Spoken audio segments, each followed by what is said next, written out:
Ito na po ang pinaka-cheesy, masarap na ube pandesal.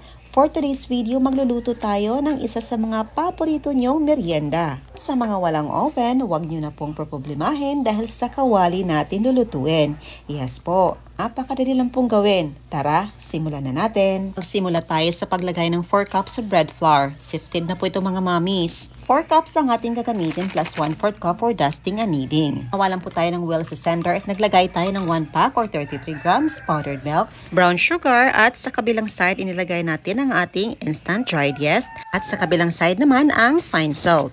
Huwag natin pagsamahing ilagay ang dalawa mga mommies, ang yeast at saka salt dahil magkaaway ito at may tendency na hindi tutubo ang ating dough. Nag-add din tayo ng ube powder, cooking oil, water at saka 1 piece of large egg.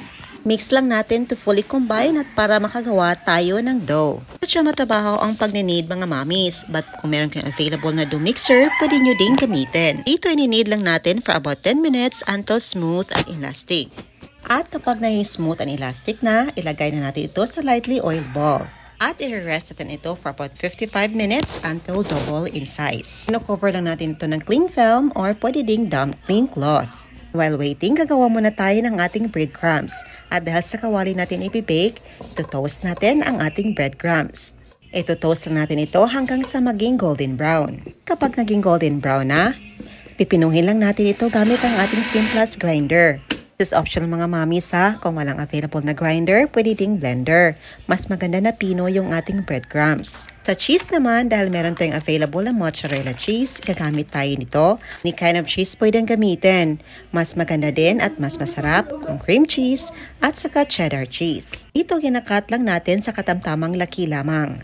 But take note, mas madaming palaman, mas masarap. Ube pandesal ang ating niluluto, gagamit din tayo dito ng ube paste. At nabibili lang to sa bakers or cake depot nearest sa inyong lugar.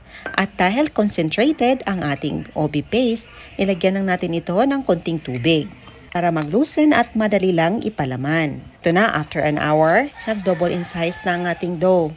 Ipapunch lang natin sa center para ma-remove natin yung air. At i-knead natin yung konti para mawala yung acid nito. After that, i-divide natin into equal size. Depende sa inyo mga mommies kung gaano kalaking pandesal ang gusto nyo. But kung pang negosyo, mas maiging timbangin nyo para equal ang size at hindi tayo malugi. At dahil pang merienda lang ang ating gagawin, tinansya lang natin ito kung gaano kalaki. Bilog-bilog lang natin ito, i-flatten at pagkatapos lagyan ng palaman. Dito ready ng ating tinusta na breadcrumbs, ang ating cheese at ang ating ube paste. First, lagyan natin ng cheese. Pagkatapos ang ube paste. At isara na natin. Make sure na hindi aapaw ang palaman natin para hindi bubuka ang ating panisal. Katapos i-coat natin sa breadcrumbs at ilagay sa isang lagayan, ulitin lang natin hanggang sa matapos ating malagyan ng palaman ang lahat ng mga dough.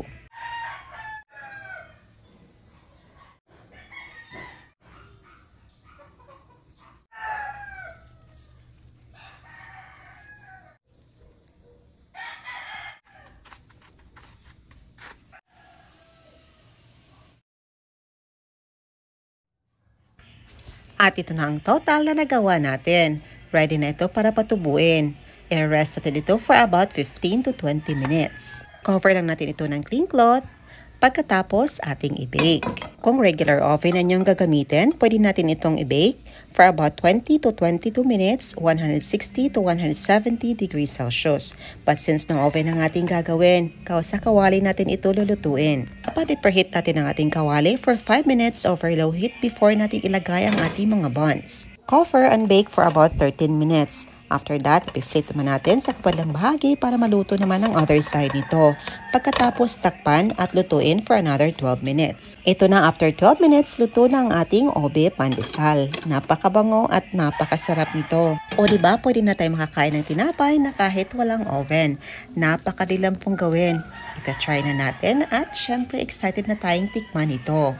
Very cheesy.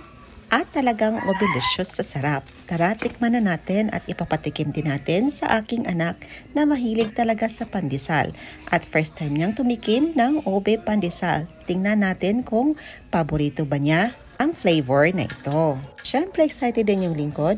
para tumikim sa ating niluluto. Napaka-espesyal talaga ng ating ube pandesal mga mamis dahil madami tayong cheese na nilagay. Very soft, creamy, and cheesy. Of course, adjust nyo din ang tamis mga mamis. Kung gusto nyo mas maging matamis pa, magdagdag lang kayo ng sugar. At mga mamis, ano ba ang kaibahan kapag niluto natin ang ating tinapay sa kawali at sa oven? Yung niluto sa oven, sakto talaga ang alsa at perfect ang texture ng tinapay natin kung ikumpara natin sa niluto sa kawali. But overall, ang lasa pareho lang na masarap at malinamnam.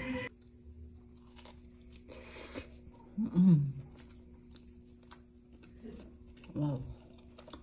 Ito na, ipapatikim na natin ito sa aking anak. Na natin kung magugustuhan ba niya. Sarap. Yummy. Oh, Let me see it.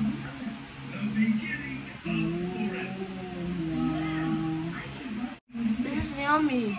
Yummy. I forgot to say thank you to mommy. Thank you, Mommy Lizel. Okay, you're welcome. Yeah, I'm going to sarap cooking.